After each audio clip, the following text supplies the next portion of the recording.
Welcome to this lesson on rates. Please be sure you have these notes in front of you so we can begin our lesson. We have two I can statements for today. The first I can statement says I can explain the concept of a unit rate. And the second I can statement says I can describe a ratio relationship using rate language. So let's talk about the vocabulary on the left-hand side of our notes. So yesterday we introduced the concept of a ratio. And a ratio basically compares two different quantities or two different object quantities. So an object quantity would be pencils to erasers or dog to cats. So ratios compare two quantities that are objects. The second vocabulary word is called rates. And rates are ratios, but they compare two quantities of different kinds of units. So this includes miles per hour, and those are two different kinds of units. Miles is one unit, and hours is another unit. We can also have miles per gallon. Miles is one type of unit, gallons is another type of unit. Notice we have the words per in between. Anytime you have the word per, it means you're talking about a rate. So per means rates. The next vocabulary word is called unit rate. A unit rate is still a rate, but the denominator is always 1. So a unit rate is a rate with a denominator of 1. The next vocabulary word is called a unit price. And it's the same thing as a unit rate. The only thing that we're talking about now is we're talking about cost. So unit price means the cost per one unit, or the cost of one item. So now let's move on to our key concepts on the right-hand side of our notes. So let's do some comparisons. A ratio is comparing two objects. So one way to write a ratio would be 15 over 5. An example of rate would be 15 miles over 5 seconds. And then for unit rate, after reducing the 15 over 5 to make the bottom a 1, your unit rate would be 3 miles over 1 second. One thing to remember, as a general rule, money would usually go on the top of your fraction. Another general rule is that distance is another item that usually goes on the top of your fraction. And time usually goes on the bottom. So money goes on top, or distance goes on top, but time usually goes on the bottom of our fractions. So the next thing we're going to talk about is a double number line. All it is two number lines that are stacked on top of each other. And the way that you would fill it out, and what we're going to do is we're going to use this example up here to fill out our double number line. We're going to place miles on top. So we'll start off with 0 miles at the beginning and 0 seconds on the bottom. Our unit rate would usually be the first line, so 3 miles for 1 second. So other possible rates, if I times that by 2, if I doubled that, that would be 6 miles for 2 seconds. And if I times that by 3, that would be 9 miles for 3 seconds, and so on. So your patterns would continue on our double number line. So let's use these key concepts to go through the following examples. So let's talk about example 1. Example 1 says Samantha picked 45 oranges in 5 minutes. So take a look at my double number line. I've got oranges on top and time on the bottom. So the problem says that Samantha picked 45 oranges in 5 minutes. So I can write it as 45 over 5. I can write it in a fraction form. But using my double number line, I'm going to place the 45 right above the 5-minute mark. So if I look at it, I know that 45 oranges per 5 minutes is 1 rate. So let's go ahead and figure out the unit rate by making the bottom number into a 1. So if I want to make my denominator look like a 1, I would have to reduce by dividing 5 by 5. So 5 divided by 5 will get me the 1 that I need. And if I do that to the bottom, I have to make sure I divide the top by 5 as well. So 45 divided by 5 is equal to 9. So what I'm going to do is I'm going to go ahead and write 9 oranges on the top of 1 minute. So my unit rate would be 9 oranges over 1 minute. Or you can write it as 9 oranges per 1 minute. Notice I have that word per again, and per means a rate. So the next thing they're asking, why is this a unit rate? And the reason it's a unit rate is because the denominator is equal to 1. So what we can do now is we can use our double number line to figure out other possible rates using our unit rate. So I'm going to take my unit rate, which is 9 over 1, and I'm going to ask myself, how can I make the 1 look like a 2?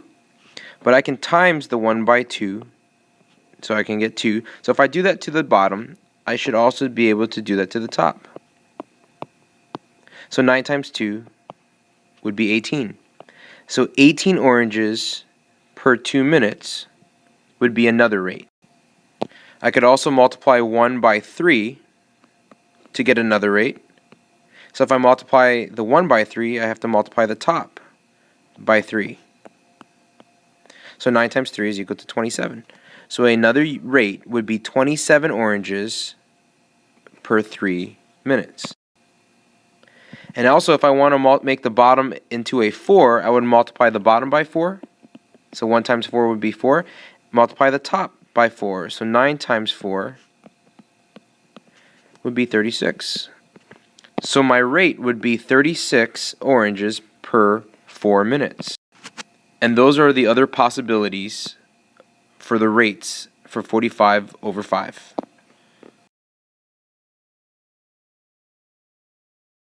So pause the video, complete the Got It problem, and we will discuss your answers in class tomorrow. Example 2 says the Australian dragonfly can travel 18 miles in 30 minutes. So if you remember from the key concepts, it said that distance should go on the top and time should go on the bottom. So distance over time. If you look at my double number line, miles is the distance, that's why it's on top, and minutes is the time, that's why it's on the bottom. So I know that the problem is giving me 18 miles on the top for 30 minutes, which is the bottom. So that is one possible rate. So we can write that down here as 18 miles over 30 minutes. And if I look at my double number line now, they have 15 minutes in the middle.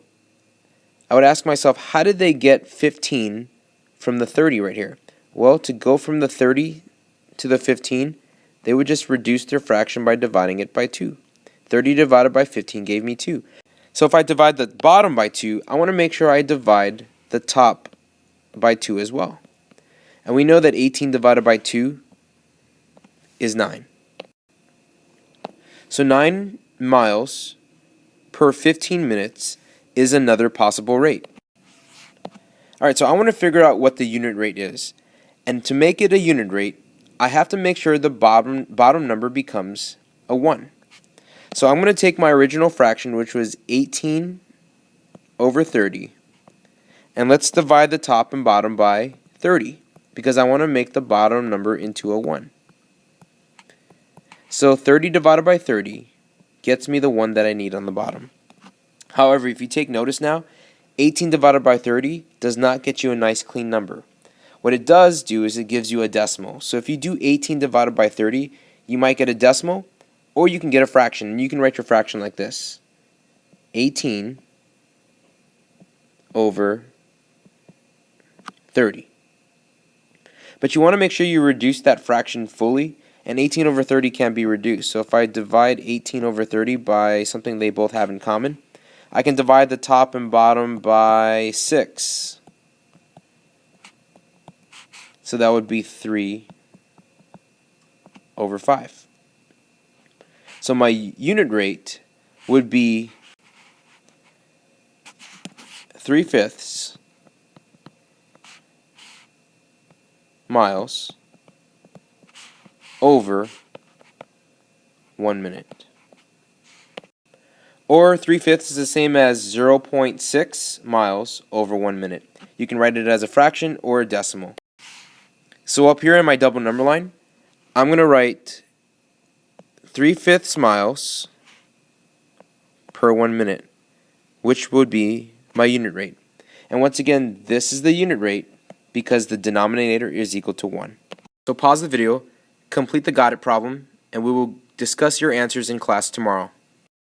So for example 3, it's saying that 4 potted plants cost $88. And we notice that money goes on top, so I put money on the top of my double number line, and plants are going to go on the bottom. So one rate would be $88 per 4 plants. I want to figure out what the unit price of this is. So I know that the unit price, the bottom number needs to be 1.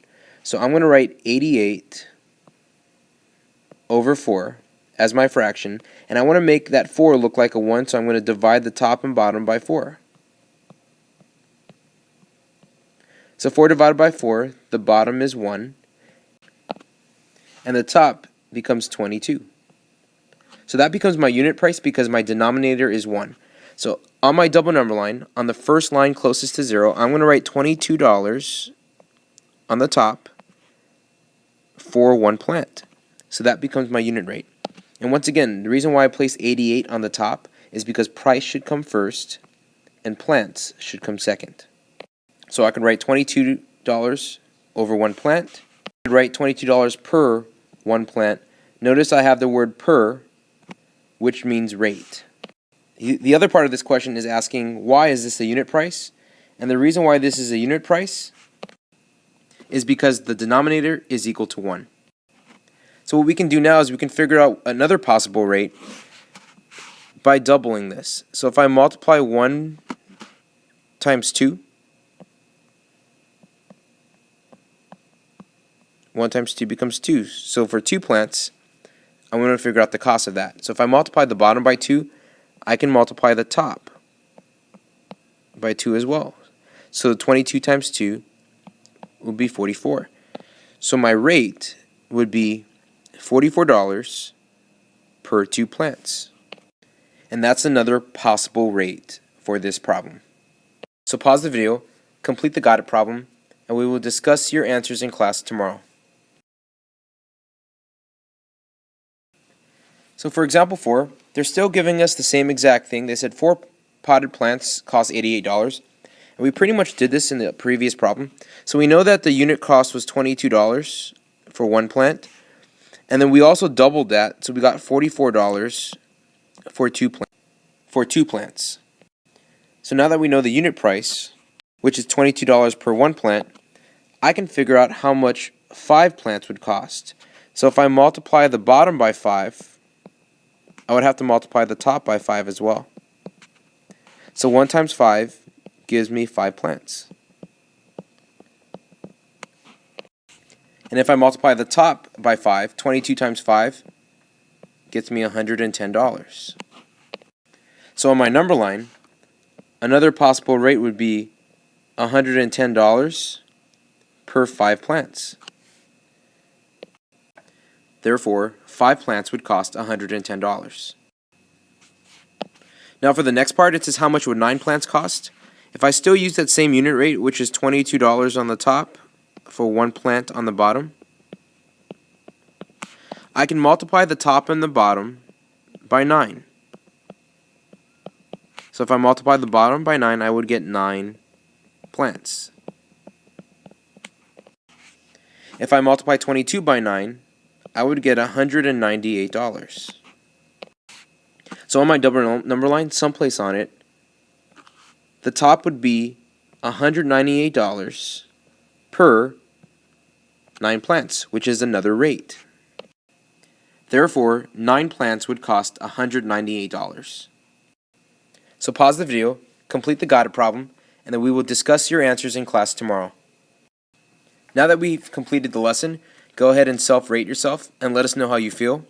If there's any part of this video that you do not understand, please go back and rewatch it again. Also, please come to class with some questions so that we can discuss it in further detail.